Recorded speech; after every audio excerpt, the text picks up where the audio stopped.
और 2019 में तो जब एक रैली की थी चुनाव से पहले हुड्डा साहब ने, और उस दिन उन्होंने बड़ी लोगों को ये उम्मीदें थी कि आज हुड्डा साहब नई पार्टी बनाएंगे जी।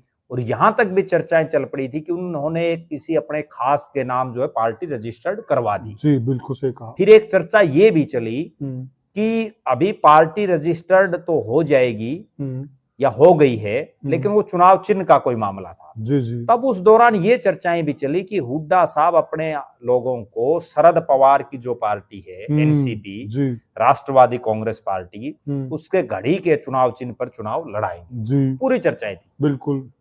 और लोग इस उम्मीद में हजारों लोग उस रैली में गए जी। वहां हुड्डा साहब ने ये भी बोला कि आज मैं तमाम बंधन छोड़ करके आपके बीच में आया। बिल्कुल बिल्कुल। मेरे पास किसी पार्टी का कोई बंधन नहीं, लेकिन बस वो घोषणा करने से चूक गए, घोषणा नहीं कर पाए वो फिर जी जी। और उस मंच के माध्यम से पूरे जितने वक्ता थे, मैं उस रैली में मौजूद था, एक आनंद सिंह डांगी ने जय कांग्रेस बोला था जी।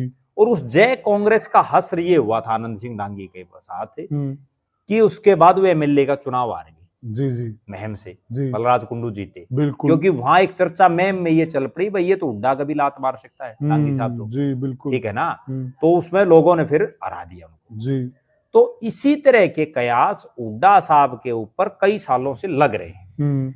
अभी इस चुनाव से पहले भी चर्चाएं थी, अब भी जो आज जो 37 सीटें आई इसमें भी लोग कहीं ना कहीं ये कह रहे हैं जी कि हुड्डा साहब ने इसलिए जोर नहीं लगा भाई 40 से ज्यादा आ गई तो कभी सीएम किसी और को बना दे। बिल्कुल चलती है बात, चर्चाएं चलती रहती हैं, इसलिए उन पर ज्यादा शक की सुई है।